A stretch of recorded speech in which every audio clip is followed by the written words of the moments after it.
সিরাতুন নবীর আলোচনার এই পর্বে আমরা ছিলাম গত সপ্তাহে। মদিনার মুহাজির কাউকে কাউকে ধোঁকা দিয়ে মক্কায় নিয়ে আসার একটা চেষ্টা তারা চালিয়েছে। তাদের মধ্যে একজন ছিলেন আইয়াস রাদিয়াল্লাহু আনহু এবং আরেকজন ছিলেন হিশাম। এবং আইয়াসকে ধরে নিয়ে এসে তাকে ইসলাম থেকে তারা সরিয়ে ফেললো, আটক করে রাখলো। পরে আল্লাহ তাআলা ওনাকে তৌফিক দিলেন, হেদায়েত করলেন। এরকম আরো কিছু লোককে তখনও মক্কায় কষ্ট দেওয়া হচ্ছে, হিজরত করতেও দেওয়া হচ্ছে না।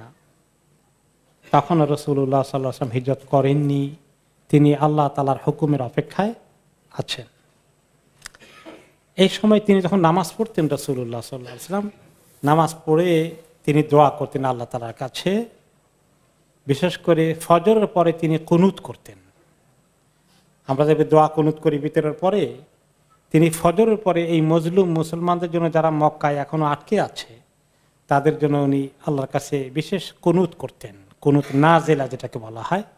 এ বিষয়ে হাদিসে এসেছে, কানা রাসূলুল্লাহ সাল্লাল্লাহু আলাইহি ওয়াসাল্লাম হিনা ইয়াফরাগু মিন সালাতিল ফজর মিনাল কিরাআতি ওয়া ইউকাব্বির ওয়া ইয়ারফাউ রাসাহু, তিনি যখন ফজরের কেরাত ফিনিশ করতেন তারপরে তিনি রুকুতে যেতেন তাকবীর করে, ওয়ারফাউ রাসাহু, রুকু থেকে মাথা উঠানোর পরে সামি আল্লাহু লিমান হামিদা বলার পরে তিনি বলতেন রব্বানা ওয়া লাকাল হামদ। এরপরে দোয়া করতেন আল্লাহুম্মা আনজিল ওয়ালিদ ইবনুল ওয়ালিদ, একজন মুসলমান যিনি নির্যাতিত অবস্থায় মক্কায় তাদের হাতে আছেন, ওয়া সালামা ইবনে হিশাম ওয়া আইয়াশ ইবনে আবি রাবিআ, ওনাদের নাম ধরে ধরে বলেছেন। আরও বলেছেন জেনারেলি ওয়াল মুস্তাদআফিনা মিনাল মুমিনিন, মুমিনদের যে যেখানে আল্লাহ কষ্টে নিপতিতে আছে তাদের হাতে নিগৃহীত হচ্ছে, আল্লাহ তাদের সবাইকে আপনি নাজাত দান করেন ওদের হাত থেকে।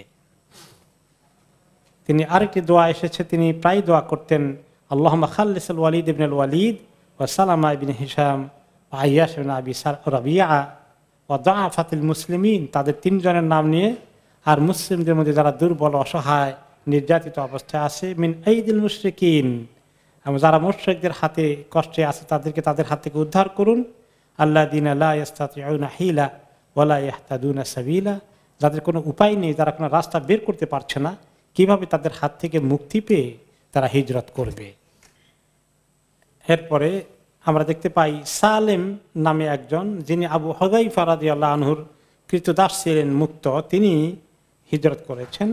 এবং তিনি প্রথম দিকে যখন মদিনা হিজরত করেন রাসূলুল্লাহ সাল্লাল্লাহু আলাইহি ওয়াসাল্লামের আগে, তখন তিনি মোটামুটি মদিনায় ইমাম ছিলেন মুসলমানদের, নামাজগুলো উনি পড়াতেন, ওনার কেরাতের পরিমাণ ভালো ছিল। ওয়া কানা আকসারুহুম কুরআনান, ওনার কোরআনের নলেজ জ্ঞান মুখস্থ অনেক বেশি ছিল বিধায় ওনাকে মুসলমানরা চুজ করেছেন ইমাম হিসাবে নবী করিম সাল্লাল্লাহু আলাইহি ওয়াসাল্লামের হিজরতের আগে। ওকে, সালেম এই যে মাওলা আবু হুযায়ফা, তিনি অল্প কয়েকজন সাহাবীদের মধ্যে অন্যতম, প্রথম দিকে যারা কোরআনের বিশেষ পারদর্শী ছিলেন, বিশেষ অংশ যারা মুখস্থ করেছিলেন।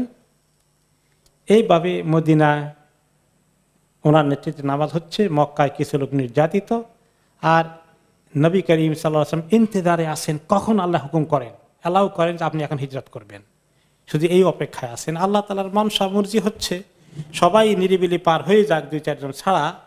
এরপরে কারণ ওনার গায়ে সহজে হাত দিতে ওদের চিন্তা করতে হয়, ফাইনাল একটা অ্যাটেম্প্ট তারা নেবে, তারপরেই তিনি হিজরত করবেন। তার আগ পর্যন্ত তিনি আব্বাস রাদিয়াল্লাহু আনহু আছেন এবং অন্যান্য লিডাররা কুরাইশে তাকে হিসাব করতে হয়। তো উনি মোটামুটি সেফ আছেন, কিন্তু বাকি সাহাবীরা সেফ না।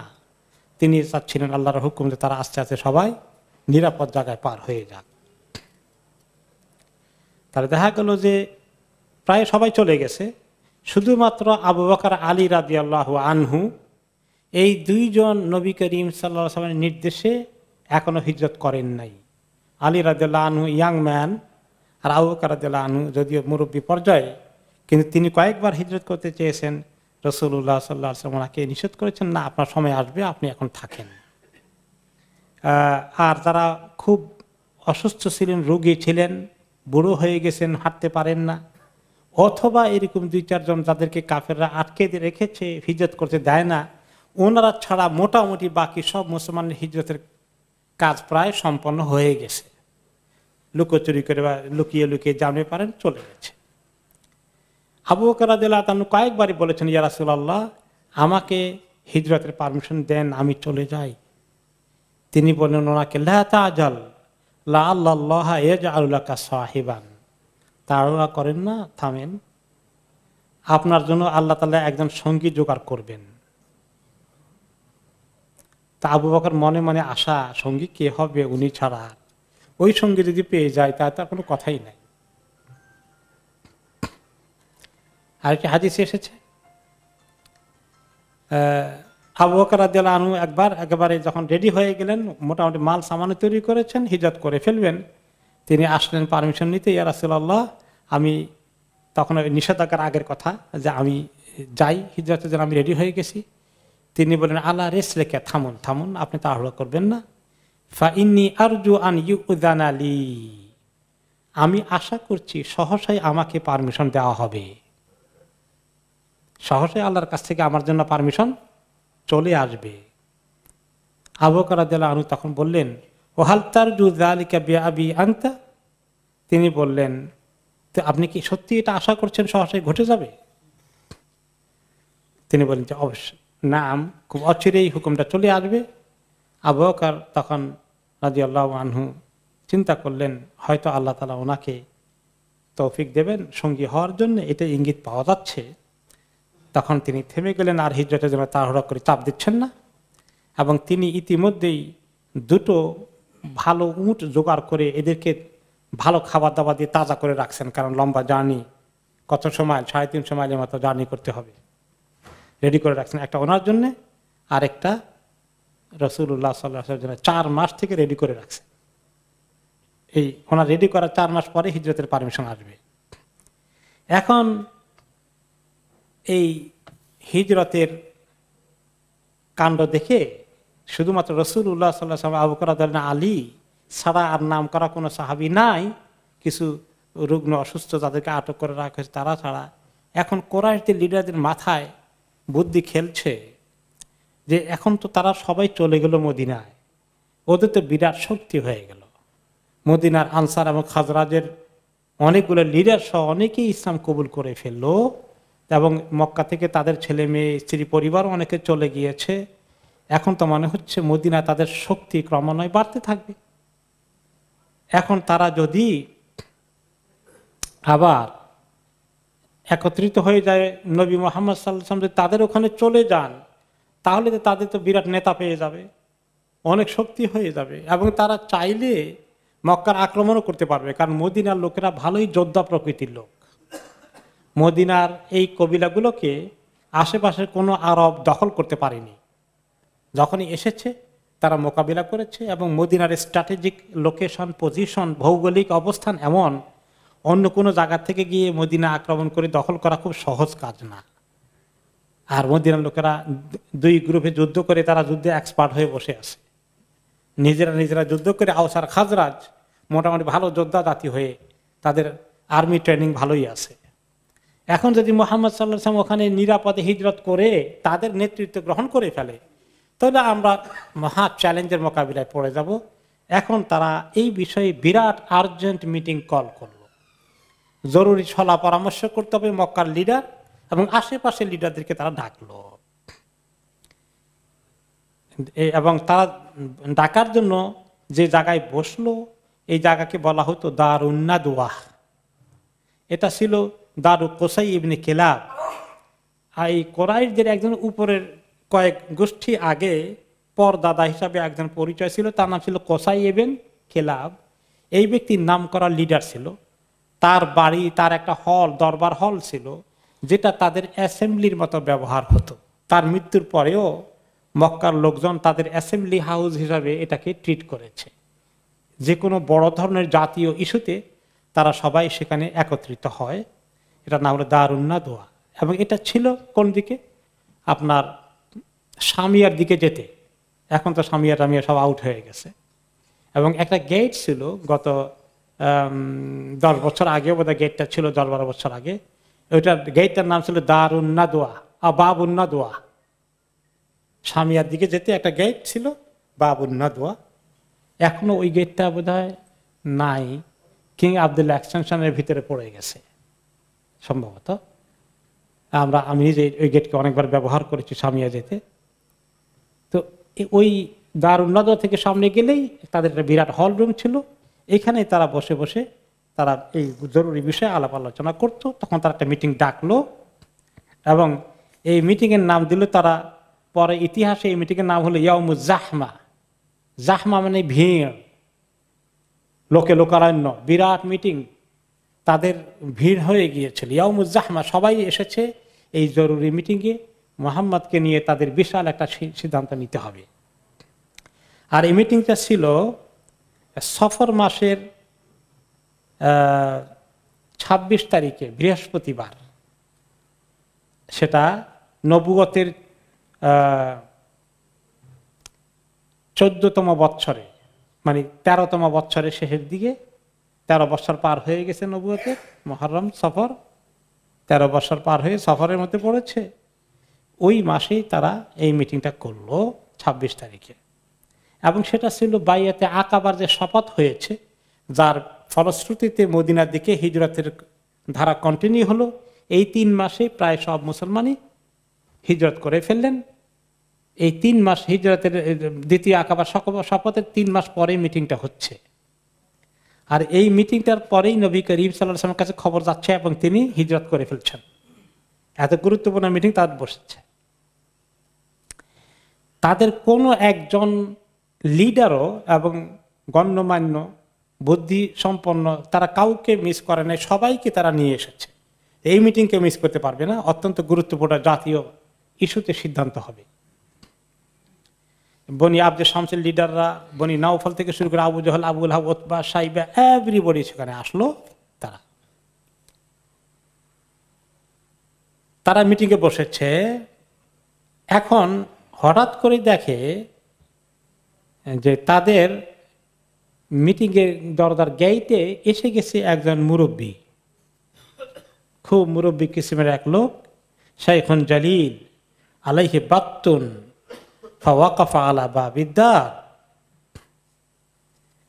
খুব শক্ত একটা পাগড়ি মাথার মধ্যে দিয়ে, মোটা পুরু কাপড়ের, বিরাট এক বুজুর্গ, এক শেখ, অনেক খুব বুদ্ধিমান সেজে তাদের ওখানে হাজির। হঠাৎ করে এই লোককে তারা কেউ চিনে না। কালু মানে শেখ, এই শেখ কোথেকে আসছেন আপনি, কোথাকার, আপনার তো কোনো চিনলাম না। কালা শাইখুম মিন আহলে নজদ, আমি নজদ এলাকার বড় একজন লিডার।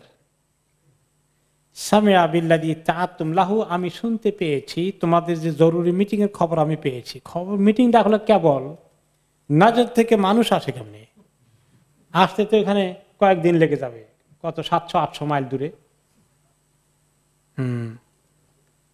তারা মনে করলো কি জানি কেমনে তার খবর পাইতে। যাই হোক, তখন সে বলল যে আমি এসেছি আপনাদের এই গুরুত্বপূর্ণ সিদ্ধান্তে শরীক হওয়ার জন্য, শুনতে তোমরা কি সিদ্ধান্ত নিচ্ছ, আর যদি সুযোগ হয় আমি গুরুত্বপূর্ণ কোনো পরামর্শ দিতেও পারি, খুবই কনসার্ন আমি নিজেও, এই জন্য আমি এসেছি। তো তোমরা অ্যালাউ করলে আমি তোমাদের মিটিংয়ে থাকতে পারি। কালু আজল ফাদখুল তাফাদ্দল, নো প্রবলেম, ওয়েলকাম, আসেন বসেন, আপনি তো ভালো পরামর্শই দেবেন আশা করি। এখন কথা বলা শুরু হয়ে গেল, মিটিং এর এজেন্ডা শুরু হয়ে গেছে। একজনে বলে বসলো, ইন্না হাদার রাজুল আই আর রাসূল সাল্লাল্লাহু আলাইহি ওয়াসাল্লাম, এই লোকটা মুহাম্মদ সাল্লাল্লাহু আলাইহি ওয়াসাল্লামের কথা উল্লেখ করে, কাদ কানা মিন আমরিহি মা কাদ রাআইতু, আমরা সেই যে গন্ডগোল আমাদের সমাজে লাগিয়ে দিল, ফিতনা সৃষ্টি করলো, আমাদের সমাজটাকে একটা বিরাট রিস্কে নিয়ে আসলো, আপনারা সবাই দেখতে পেয়েছেন। ফা ইন্না ওয়াল্লাহি মা না'মানুহু আলাল উসুবি আলাইনা ফি মান কাদ ইত্তাবাহু মিন গায়রিনা, আমরা এখন যে পর্যায়ে সে গিয়েছে তার বহু সঙ্গী সাথী জোগাড় হয়েছে, অনুসারীরা মদিনায় হিজরত করেছে, মদিনার লোকেরা তাকে সঙ্গ দিয়েছে। এখন আমাদের আশঙ্কা হচ্ছে আরো লোক জোগাড় করে বেড়ে সে আমাদের উপরে উল্টা কোন সময় আক্রমণ করে আমাদেরকে উৎখাত করে বসে। ফেতাশাওয়ারু, এখন আসো সবাই মিলে পরামর্শ করো, আমাদের জরুরি সিদ্ধান্ত নিতে হবে।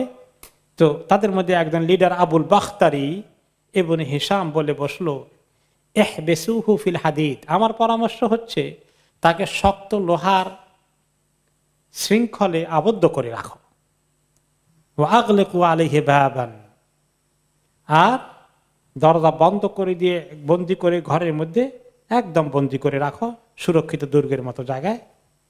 সুম্মা তারাব্বাসু বিহি মা আসাবা আশবাহাহু মিনাশ শুআরা আল্লাযিনা কানু ক্বাবলাহু, তার আগে কিছু কবি একটু লম্পজম্প করেছিল, তাদেরকে তারা উল্টাপাল্টা কথা বলার কারণে তাদেরকে সমাজের লোকেরা এরকম বন্দি করে তাদেরকে সেখানেই মৃত্যুবরণ করতে হয়েছে, তারা কিছু করতে পারেনি। আশা করা যায় তার এই অবস্থা হবে হাত্তা ইয়াতিয়াহুল মাউত, ওখানে ধুকে ধুকে বন্দিখানায় সে মরুক, আমরা নিরাপদ থাকি, তাকে আর মুক্ত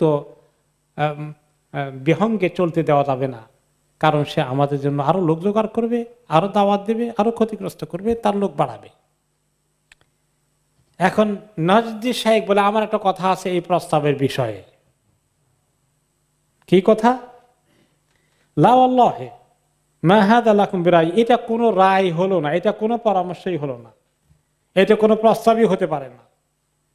ওয়াল্লাহি লা ইন হাবাসতুমুহু কামা তাকুলুন লা ইয়াখরুজান্না আমরুহু মিন ওয়ারাইল বাবিল্লাযী আগলাকতুম দুনাহু ইলা আসহাবি, তাকে বন্দী করে রাখলে এভাবে একটা দুর্গের মতো কোনো জায়গায়, তার ওই দুর্গের বন্দির দরজা ফাঁকে দিয়ে খবর চলে যাবে তার সঙ্গী সাথীদের কাছে যে আমাদের নেতাকে কষ্ট দেওয়া হচ্ছে।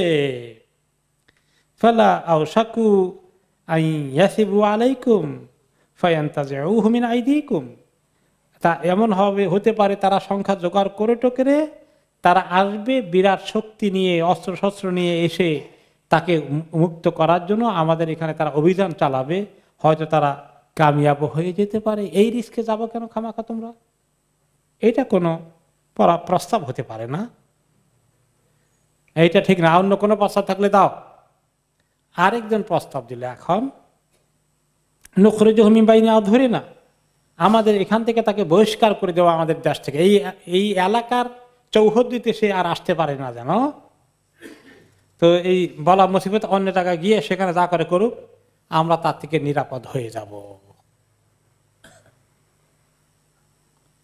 এখন নাজদের শেখ বলে, লা ওয়াল্লাহি মা হাযা লাকুম বিরাই, আল্লাহর কসম এটাও কোনো ভালো প্রস্তাব হলো না, বেকার প্রস্তাব দিয়েছে খামাখা। তার যে সুন্দর কথা বলতে পারে, কথার যে পটু, তার কথার যে জবান, শিরিন জবান, মিষ্টি জবান দিয়ে যেখানেই যাবা পাঠাবা সেখানেই লোক তার তালে পটাইতে থাকবে, তার অনুসারী বানাতে থাকবে। তারপরে কোন কোন কবিরা জোগাড় করে এসে পরে একটা বিরাট অ্যালায়েন্স করে আমাদের বিরুদ্ধে যুদ্ধ করে তাকে আবার এখানে পুনর্বাসিত করে আমরাই আউট হয়ে যাব, তোমরাই আউট হয়ে যাবা। নো নো নো, এটা হবে না। ওকে, এখন কি করতে হবে তাহলে? আবু জাহাল এতক্ষণ শুনলো। আবু জাহাল বলে, আমার প্রস্তাব আছে। কি প্রস্তাব? আল্লাহে ইন্না লি ফিহি লারাইয়ান মা আরাকুম ওয়াকাতুম আলাইহি বাদ, আমার কাছে একটা মোক্ষম প্রস্তাব আছে, খুবই গুরুত্বপূর্ণ প্রস্তাব আছে, যেটা তোমরা এখন কেউ তার ধারে কাছে যাওনি। তো সবাই বলল, মা হুয়া ইয়া আবুল হাকাম, তাকে তো আবুল হাকাম ডাকে, জ্ঞানের বাপ, আর আল্লাহ তাআলা ইসলামের কারণে তার নাম করে দিয়েছেন আবু জাহাল। তো আবুল হাকাম, কি তোমার বুদ্ধি দেখি, বলো দেখি, তুমি তো পণ্ডিত মানুষ, আমাদের অন্যতম প্রধান বুদ্ধিজীবী। قال أرى أن نأخذ من كل قبيلة فتى شابا جليدا نسيبا وسيطا فينا, যে আমাদের প্রত্যেকটি কবিলা, সাব কবিলা, ট্রাইব থেকে একজন একজন করে, কোরাইশ বংশের বহু উপবংশ আছে, প্রত্যেক বংশ থেকে একজন যুবক, শক্তিশালী, সুঠাম দেহের অধিকারী, দেখতে শুনতে মানানসই, ভালো বংশের, এইরকম আমরা প্রত্যেক বংশ থেকে একজন একজন করে, 1 ডজন হোক আর বেশি হোক আর কম হোক জোগাড় করব। তারা একসঙ্গে সবার হাতে আমরা তরবারি দিব, তারা তরবারি দিয়ে একসঙ্গে শোয়া অবস্থা রাতের বেলা মুহাম্মদকে অ্যাটাক করবে, প্রত্যেকেই তরবারি এইভাবে দিয়ে কোপ দেবে, একসঙ্গে কোপ দিয়ে তাকে কয়েক টুকরা করে ফেলবে। ওকে, এবং তারপরে কি হবে, বনু হাশেম মোহাম্মদের কবিলার লোকেরা তো আছে তখনও, তারা তখন কোনো কবিলার বিরুদ্ধে একলা অ্যাকশন নিতে পারবে না। তারা দেখবে সমস্ত বড় বড় কবিলার প্রতিনিধিত্ব এখানে আছে, সবাই মিলে ঐক্যবদ্ধ সিদ্ধান্ত নিয়ে কার্যকরী করেছে। খুনি এক কবিলার লোক না, তাদের সঙ্গে তারা যুদ্ধ করবে বা বোঝাপড়া করতে আসবে, তা হবে না। সবার বিরুদ্ধে যুদ্ধ করার মতো মোহাম্মদের কবিলার শক্তি নাই। এই প্রস্তাবটা শুনে এখন নাজদের এই শেখ ইবলিস লানাতুল্লাহ আলাইহি বলে, এইটাই হচ্ছে রাইট প্রস্তাব, এর মোকাবেলা কোনো প্রস্তাব আর কনসিডারেবল নয়, এটাই রাইট প্রস্তাব হয়েছে, দ্যাটস রাইট। তার বুদ্ধিমত্তার সঙ্গে যখন সে এটাকে অ্যাকসেপ্ট করে ফেললো, সবাই মিলে বলে ঠিক আছে, আমরা সবাই একমত হয়ে গেলাম। তাই করা হয়ে গেল, সবাই তাদের বাড়িতে চলে গেল। রাতের বেলা এই সিদ্ধান্ত কার্যকরী করতে হবে আজকে রাতের মধ্যেই, অথবা সকালে ঘুম থেকে উঠলে পরের দিন ফার্স্ট রাত্রে গিয়ে ঘেরাও করে রাখবে, সকালে যেই প্রথম প্রত্যুষে তিনি ঘুম থেকে উঠবেন তারা এই সিদ্ধান্ত কার্যকরী করবেন। তো এই সিদ্ধান্ত হয়ে গেল, তারা ঘরে চলে গেল। ইতিমধ্যে আল্লাহ তাআলা নবী করিম সাল্লাল্লাহু আলাইহি ওয়াসাল্লামকে খবর দিলেন। সূরা আল আনফালের 30 নম্বর আয়াতে এসেছে সে খবরটা। বাদা আউযু বিল্লাহি মিনাশ শাইতানির রাজীম ওয়া ইয ইয়ামকুরু বিকাল্লাযীনা কাফারু লিইউসবিতুকা আও ইয়াকতুলুকা আও ইউখরিজুক ওয়া ইয়ামকুরুনা ইয়ামকুরুল্লাহ ওয়াল্লাহু খায়রুল মাকিরিন। যখন তারা ষড়যন্ত্র করছিল, যারা কাফেরগণ ষড়যন্ত্র করছিল আপনাকে নিয়ে, যে আপনাকে বন্দী করে রাখবে, অথবা আপনাকে হত্যা করবে, অথবা আপনাকে এই দেশ থেকে বহিষ্কার করবে, এই সমস্ত প্রস্তাবগুলো যখন তারা ষড়যন্ত্র আকারে নিয়ে আসছিল, আল্লাহ তো সব দেখলেন। ওয়াম করুন, তারা ষড়যন্ত্র করছে আর করছে। ওয়াম কুরুল্লাহ, আর আল্লাহ তারা ষড়যন্ত্রের মোকাবিলায় প্ল্যান করছেন, পরিকল্পনা করছেন। ওয়াল্লাহু খায়রুল মাকিরিন, আল্লাহ হচ্ছেন অতি উত্তম পরিকল্পনাকারী। তাদের পরিকল্পনা, তাদের ষড়যন্ত্রের মোকাবিলা করার মতো উত্তম জ্ঞান কি আল্লাহর আছে? সুবহানাল্লাহ, কি পরিমাণ আছে। ওকে, এরপরে তারা আবার যেতে যেতে কথাবার্তা বলে সারা রাতব্যাপী, কাজে সকালে উঠে আসলে তাকে কি কোপায় মেরে ফেলবে না বন্দি করে ফেলবে, এগুলো কথাবার্তা হচ্ছে। স্টিল ওই দিকেই তারা গেল। আল্লাহ তাআলা এই খবরগুলো সব নবী করিম সাল্লাল্লাহু আলাইহি ওয়াসাল্লামকে পৌঁছাই দিলেন।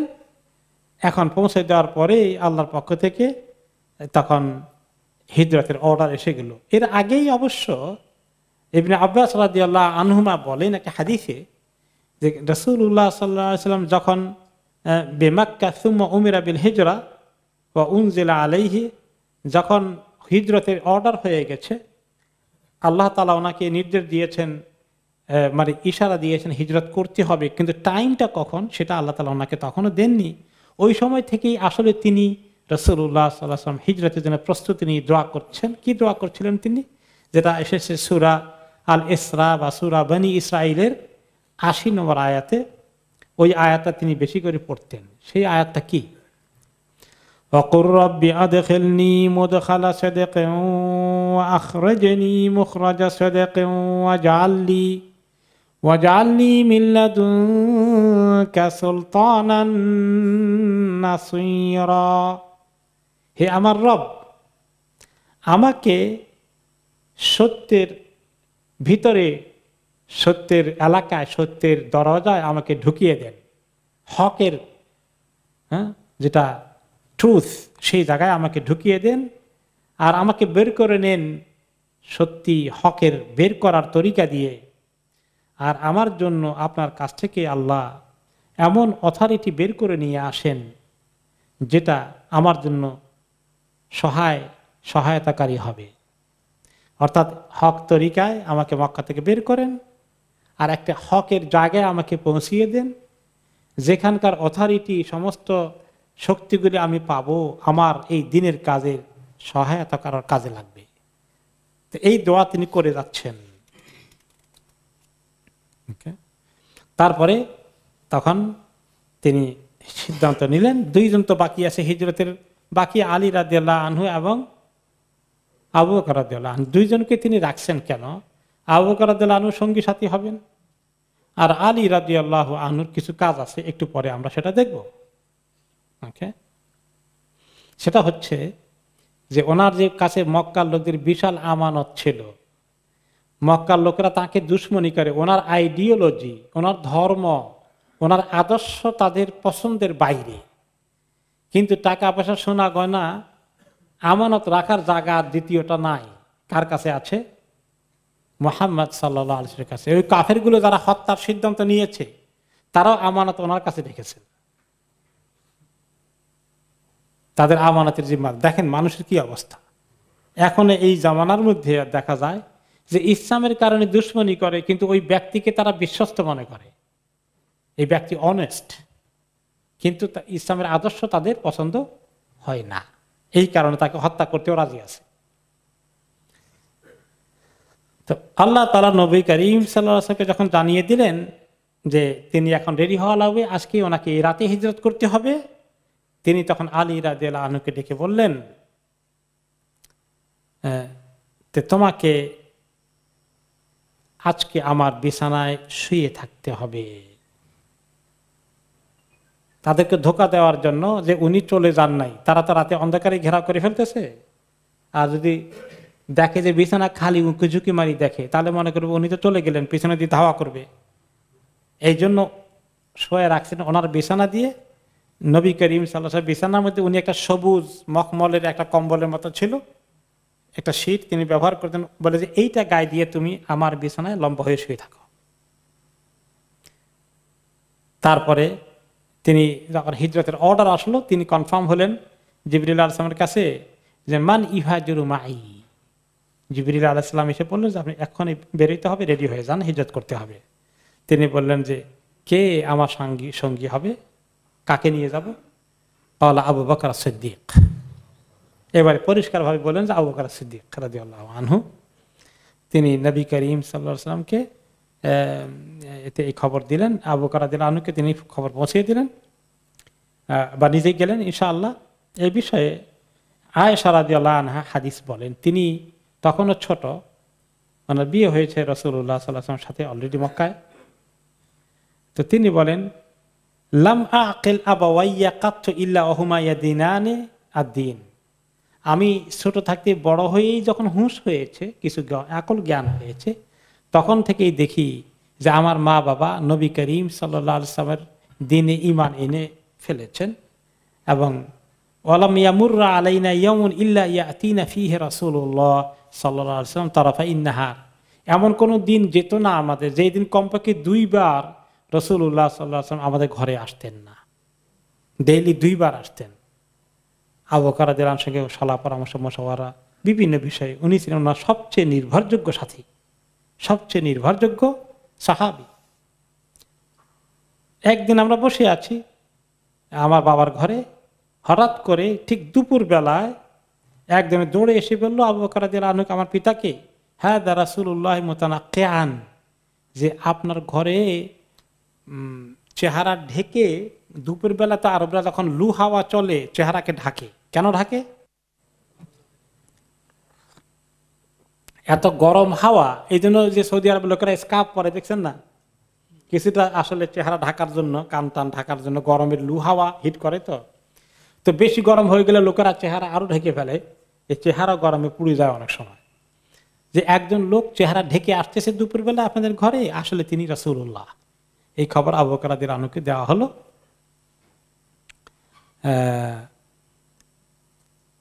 যে এই সময় সাধারণত তিনি আসেন না, তিনি একটু সন্ধ্যার দিকে আসেন, আবার একটু সকালের দিকে আসেন, কিন্তু আজকে তিনি ঠিক ভরা দুপুরে এসেছেন।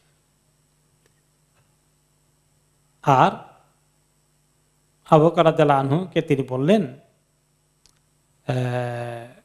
আবু বকর রাদিয়াল্লাহু আনহু যখন এই খবর পেলেন, পরিবারের সদস্যদেরকে বললেন যে এই সময় রাসূলুল্লাহ আসছেন, নিশ্চয়ই মারাত্মক কোনো খবর আছে, এটা আনইউজুয়াল টাইম। উনি তো সকাল সন্ধ্যায় আসেন, মাথা ঢেকে আসছেন চেহারা কাভার করে, আর এই সময় দুপুর বেলায় নিশ্চয়ই কোনো বিরাট খবর আছে। আয়েশা রাদিয়াল্লাহু তাআলা আনহা বললেন, তিনি এসে দরজা নক করলেন আস্তে করে, নবী করিম সাল্লাল্লাহু আলাইহি সাল্লাম ঢুকলেন। আবু বকর দরজা খুলে দিয়ে আবু বকর যে চৌকিতে বসা ছিলেন ওই চৌকিতে নবী করিম সাল্লাল্লাহু আলাইহি ওয়াসাল্লামকে বসতে দিলেন। তিনি চৌকিতে বসলেন, আর আমি আছি, আবু বকর আছি, আমার বোন আসমা আছেন পাশে, আর কেউ নাই। নবী করিম সাল্লাল্লাহু আলাইহি ওয়াসাল্লাম বললেন আবু বকর রাদিয়াল্লাহু আনহুকে, আখরিজ মান ইনদাকা, আপনার এখানে আর যারা লোকজন আছে একটু বের করে দিন, প্রাইভেট কথা আছে।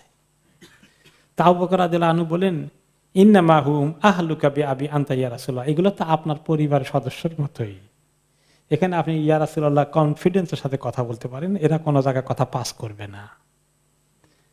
তো নবী করিম সাল্লাল্লাহু আলাইহি ওয়াসাল্লাম দুপুরবেলা খবর দিয়ে গেলেন, ফা ইন্নী কাদ উযিনা লি ফিল খুরুজ ওয়াল হিজরা,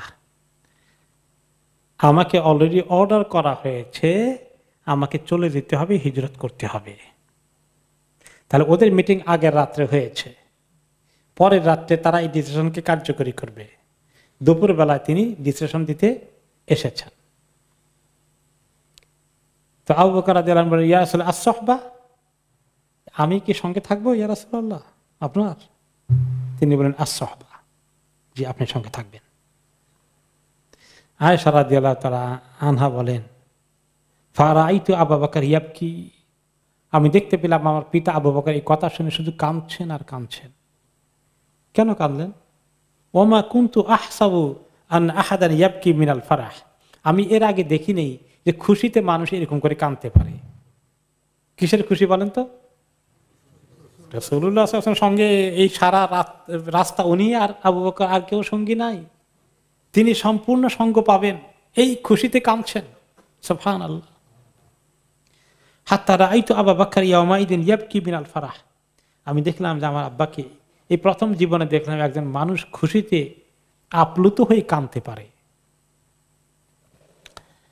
অতঃপর আবু বকর রাদিয়াল্লাহু আনহু বলেন, ইয়া রাসূলুল্লাহ ইনদি নাকাতান, আমি তো 2টা উট আগেই রেডি করে রেখেছি, আপনার কথা ইশারা আমি কিছুটা এরকমই টের পেয়েছিলাম।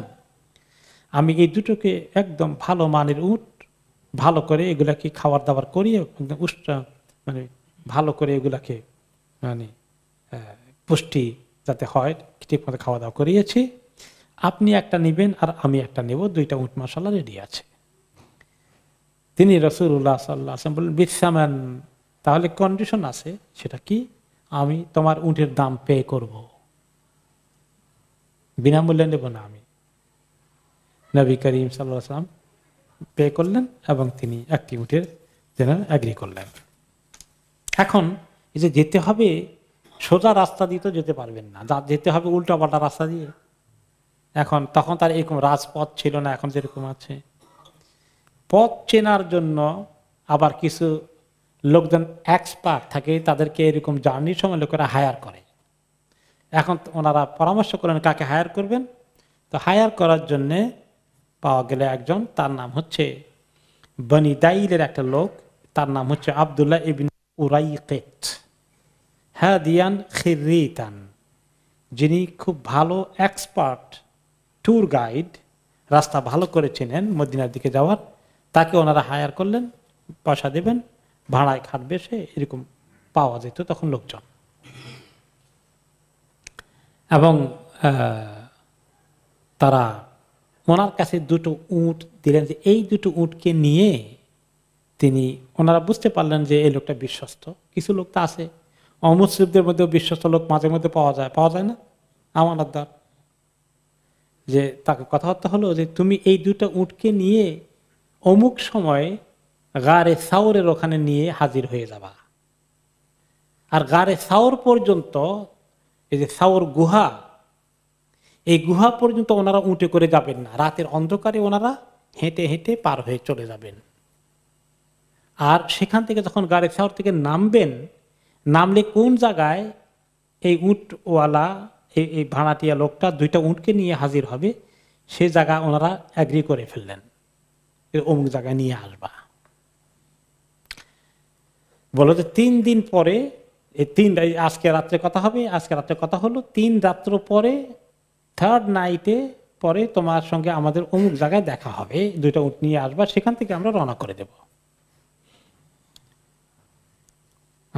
এরপরে আসি, যে নবী করিম সাল্লাল্লাহু আলাইহি ওয়াসাল্লামের ঘরকে ঘেরাও করে ফেললো পরবর্তী রাতে কুরাইশের ওই যুবকরা এসে।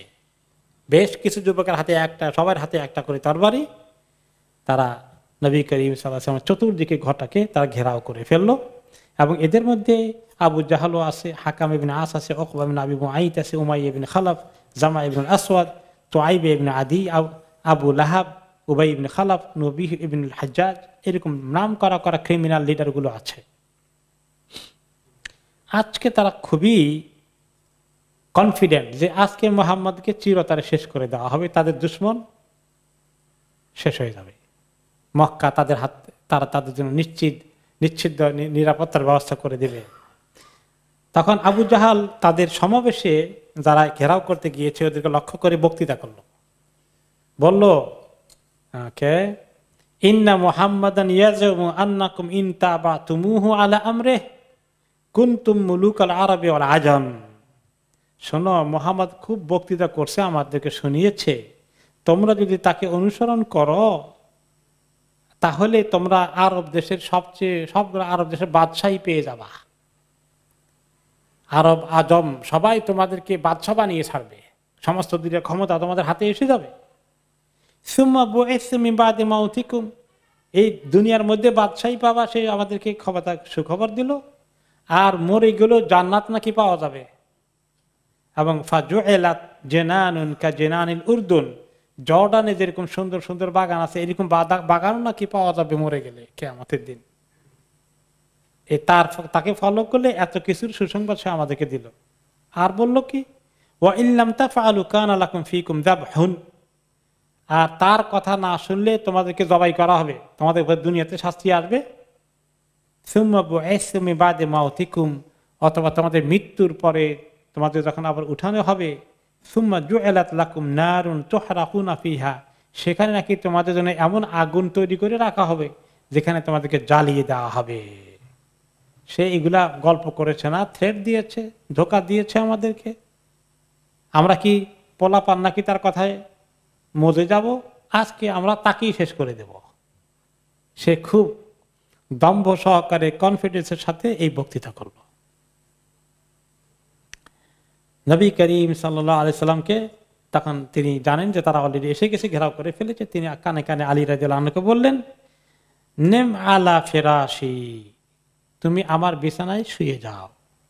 ওয়াতাসাজ্জাবি বুরদি হাদাল হাদরামিল আখদার, আর আমার ইয়ামানি সবুজ মখমলের যে ল্যাপটা আছে, যে কম্বলটা আছে, এটা গায়ে দিয়ে মাথা মুড়ে, চেহারা মুড়ো দিয়ে শুয়ে যাও।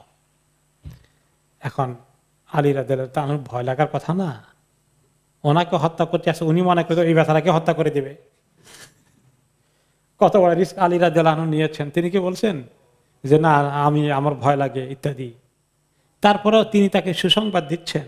আলী রাদিয়াল্লাহু আনহু হিম্মত করছেন, তিনি পিছপা নন।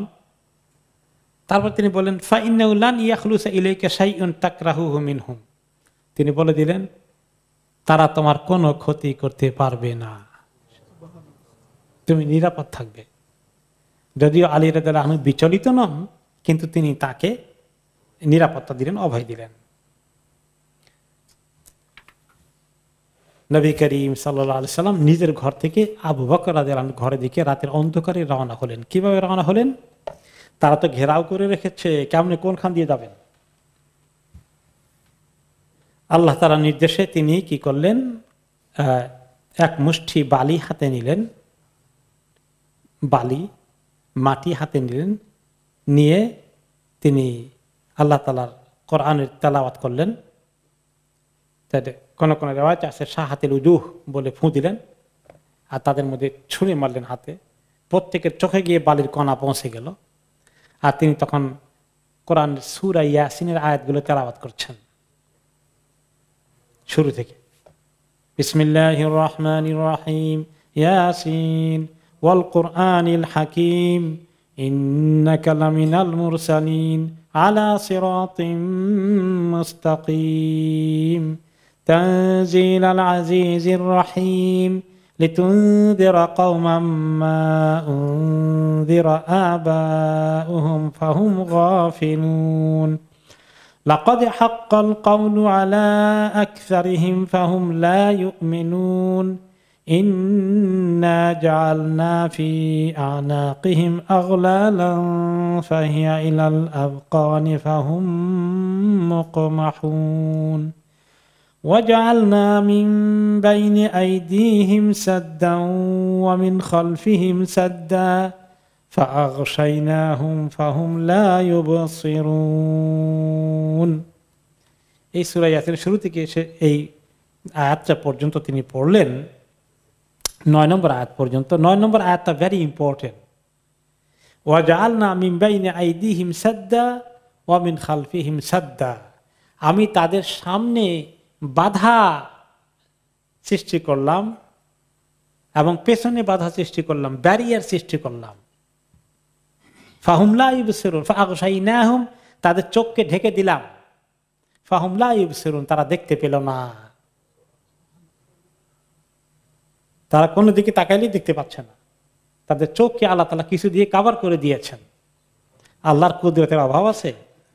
ওয়া মাকারু ওয়া মাকারাল্লাহ ওয়াল্লাহু খায়রুল মাকিরিন। তো এরপরে বলে আয়াতগুলো পড়া শেষ হয়ে গেলে তখন তিনি ফু আবার দিলেন, সবার চোখের মধ্যে বালুকণা সবাই কসলানো শুরু করে দিয়েছে। ওকে, এবং কি তাদের মাথার মধ্যে তারা বালিকণা পেয়েছে। আর তিনি এই ফাঁকে দিয়ে চট করে তাদের বুহ ভেদ করে বেরিয়ে গেলেন এবং আবু বকর রাদিয়াল্লাহু তাআলা আনহুর ঘরে পৌঁছে গেলেন। তারা কেউ টের পেল না। আল্লাহ তাআলা সবার চোখকে অন্ধ করে দিলেন। তিনি যখন আবু বকর রাদিয়াল্লাহু আনহুর ঘরে পৌঁছলেন, আবু বকর রাদিয়াল্লাহু আনহু আগে থেকে ইন্তজারে আছেন। ওকে, তিনি অলরেডি রেডি হয়ে আছেন। আয়েশা রাদিয়াল্লাহু তাআলা আনহা বলেন যে আমরা ফাজাহাজনাহুমা আহাসাল জাহাজ, আমরা সংক্ষিপ্ত সফরের যা কিছু দরকার সব আগেই রেডি করে পোটলা বেঁধে রেখেছি, সামান্য কিছু খাবার দাবার থেকে শুরু করে। নবী করিম সাল্লাল্লাহু আলাইহি সাল্লাম এবং আবু বকর রাদিয়াল্লাহু আনহু যখন মিট করলেন ওনার ঘরে এসে, অতঃপর ওনারা বের হলেন মিন খাওখাতিন লিআবি বকর ফি যাহরি বাইতিহি, ঘরের কোনো মেইন দরজা দিয়ে বের হলেন না, উপরে দিয়ে একটা সুড়ঙ্গর ছিদ্রের মতো আছে, ওখান দিয়ে পেছনে দিয়ে জাম্প করে বেরিয়ে ওনারা রওনা করে দিলেন। হাত্তা লা ইয়ারাহুমা আহাদুন, আশেপাশেও যদি কোনো দুশমন থাকে কোনো বাড়িতে, কেউ গিয়ে যদি খবর দিয়ে বসে, এটা যেন না দেয়, ওনারা এতটুকুন সতর্কতা অবলম্বন করলেন। ওয়াসালাকা তরিকান গায়রা মাহুদাতিন, আর রওনা করে দিলেন ঘর থেকে বের হয়ে মদিনার দিকে নয়, মদিনার বিপরীত দিকে। মদিনা ওনাদের থেকে উত্তর দিকে, কিন্তু ঘর থেকে বের হয়ে দক্ষিণ দিকে রওনা করলেন। কেন বলেন তো? খবর যখন ফাঁস হয়ে যাবে তখন তারা তো মদিনার দিকে দৌড়বে, উত্তর দিকে যাবে, কোথায় দেখো আমাদের পাওয়া যায়, সবাই খোঁজাখুঁজি শুরু করে দেবে। আর উনি চলে গেলেন দক্ষিণ দিকে, গাড়ে সাওরে গিয়ে নিরাপদ আশ্রয় 3 দিন থাকবেন, এদিকে তাদের খোঁজাখুঁজি শেষ হয়ে যাবে। তাহলে রাসূলুল্লাহ সাল্লাল্লাহু আলাইহি ওয়াসাল্লাম শুধুমাত্র আল্লাহ ওনাকে সাহায্য করেছেন আর উনি কোনো চিন্তা ভাবনা করেন নাই তা নাকি? নিজেদেরকে চিন্তা করতে হবে, সব খালি আল্লাহ ফেরেশতা দিয়ে করাই দিলে তো আমাদের দায়িত্ব কি? নিজেদেরকে চেষ্টা ভাবনা সব কিছু করে তারপরে আল্লাহর সাহায্য, আল্লাহ যেন হেফাজত করেন, আল্লাহ যেন হেল্প করেন। আমি দুশমনের মোকাবেলায় আসি, আরে আল্লাহ বাসা দোয়া পড়ছি, আল্লাহ আমার হেফাজত করবে, দুশমনের সামনে দিয়ে চলে যেতে থাকি, এটা তো হয় না। খুব সিরিয়াস কেসে অবশ্য উনি ঘরে যখন ঘেরাও হয়েছেন তখন আল্লাহ তাআলা স্পেশাল হেল্প লেগেছে, তিনি বালিশ ছুঁড়ে দিয়েছেন। এটা আল্লাহ তাআলা ওনাকে ইঙ্গিত করেছেন যে তখন তার কোনো বিকল্প ছিল না, যে যেখানে ওনার নিজস্ব বিকল্পের রাস্তা খোঁজার তরিকা আছে সেখানে তিনি শুধুমাত্র আল্লাহ করেছে আর তিনি আল্লাহর প্রতি তাওয়াক্কুল করে চলে গেলেন। নিজের কোনো আকল জ্ঞান খরচ করেননি এমন নয়, বরং তিনি পরিপূর্ণ একটা স্ট্র্যাটেজিক হিসাবে সুন্দর স্ট্র্যাটেজি অলওয়েজ ব্যবহার করেছেন। এবং সেখান থেকে আমাদের সুন্নত যে উম্মত নিজের কাজের জন্য, উম্মতের কাজের জন্য এই সমস্ত ভালো টেকনিকগুলোকে সবসময় চিন্তা ভাবনা করতে হবে, যেটা তাদের জন্য নিরাপত্তা হেফাজতের কারণ হবে। শুধু আল্লাহর উপর তাওয়াক্কুল একলাই যথেষ্ট না, আল্লাহর উপর তাওয়াক্কুলও করতে হয়, আবার ডাক্তারের কাছেও চিকিৎসার জন্য যেতে হয়। কি কর? দুটাই মুমিন করে। তো এভাবে শুধু ডাক্তারের কাছে গিয়ে আপনার বলি যে না, ডাক্তারের হাতে চিকিৎসা নাই, চিকিৎসা কার হাতে? আল্লাহর হাতে। এটা উছিলা মাত্র। তো দুটোই ইমানের সঙ্গে মিলে, কোনোটাই সাংঘর্ষিক নয়। তিনি যখন মক্কা থেকে আবু বকর রাদিয়াল্লাহু আনহু ঘর থেকে বের হয়ে মক্কা শহর পার হয়ে গেলেন গারে সাউরের দিকে। এখন তো গারে সাউর অলমোস্ট মক্কা শহরের ভিতরেই পড়ে যাচ্ছে, অলমোস্ট কিছুদিন পরে পুরোই শহরে ঢুকবে। কিন্তু তখন তো সেটা মক্কা শহরটা অনেক ছোট ছিল, এটা তো বেশ দূরে, তখন কয়েক মাইল দূরে। মক্কা শহর যখন পেরিয়ে গেলেন তখন তিনি মক্কার দিকে তাকালেন, খুব কষ্ট লাগছিল দিলের মধ্যে। এই মক্কা শহরে তাঁর জন্ম হয়েছে, লালিত পালিত হয়েছেন, বড় হয়েছেন, এই মক্কাকে উনি অনেক ভালোবাসেন। একে তো যে কোনো জন্মভূমি, মাতৃভূমি সবার কাছেই প্রিয়, নিজের ছোটকালের খেলাধুলার জায়গা, সবকিছু আপন এলাকা। তার মধ্যে সেই জন্মভূমি যদি হয় মক্কা, আল্লাহর ঘর, ইব্রাহিম আলাইহিসসালামের সেই ঘরের সেই গোষ্ঠীর মানুষ তিনি, সেটা আমাদের তুলনায় ওনার ওই দুঃখ কষ্ট অনেক বেশি হওয়ার কথা না? এত পবিত্র ভূমি, আল্লাহর ঘর ছেড়ে উনি চলে যাবেন আরেক জায়গায়, এটা কি সহজ কষ্টের বিষয়?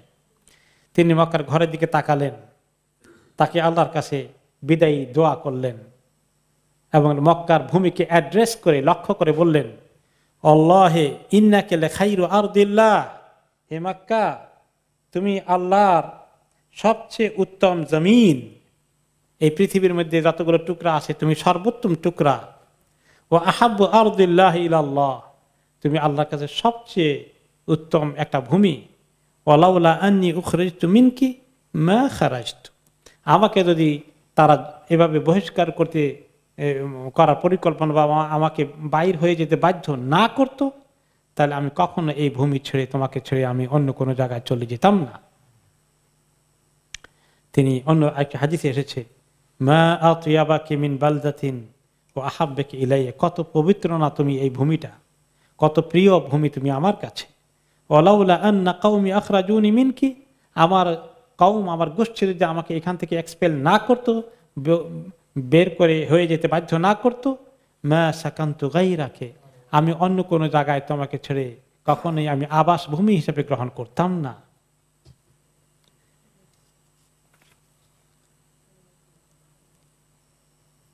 নবী করিম সাল্লাল্লাহু আলাইহি ওয়াসাল্লাম চলে যাচ্ছেন, কিন্তু আল্লাহ তাআলা ওনাকে এই কষ্ট টের পেয়েছেন। আল্লাহ নবীকে সান্ত্বনা দেওয়া দরকার, এই ভূমি ছেড়ে চলে যাচ্ছেন, তিনি কি আবার কোনোদিন আসবেন ফেরত? এখানে সম্ভাবনা কি আছে নাকি নাই? তিনি তো এখনো কিছু আগাম জানেন না।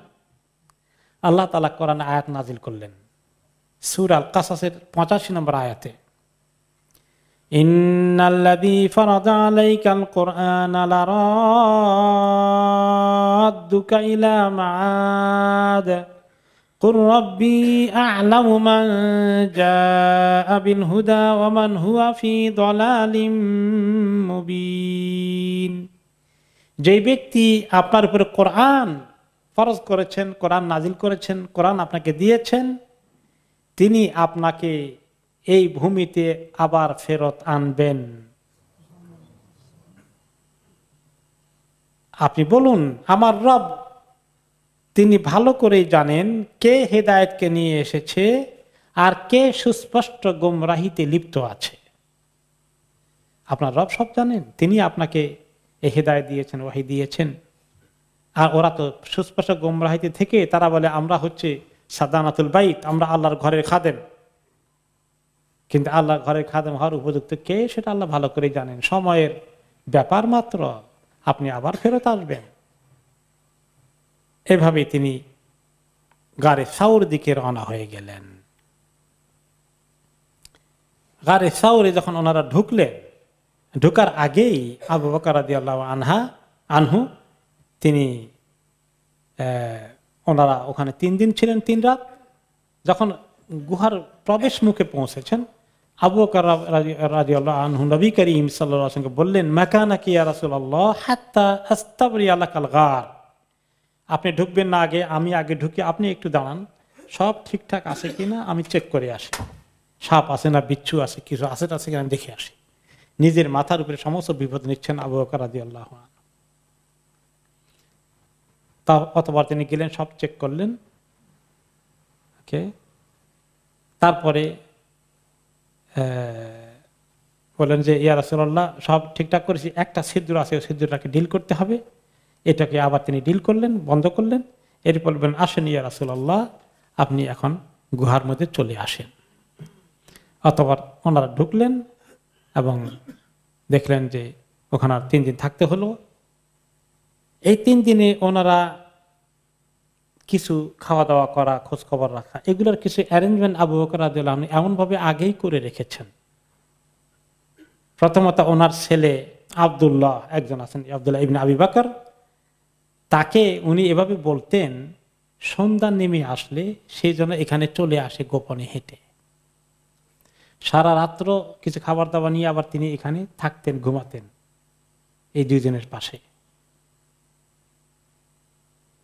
আবার সকালে সূর্য ওঠার আগে অন্ধকার থাকতে থাকতে আবার চলে যেতেন, গিয়ে সারাদিন মোশরিক কাফেররা কি করে না করে, ওনাকে কোন দিকে খুঁজতে যায়, তাদের আলাপ আলোচনা সরলা পরামর্শ কি হয়, সমস্ত কিছু রিপোর্ট নিয়ে আবার সন্ধ্যেবেলায় আসে।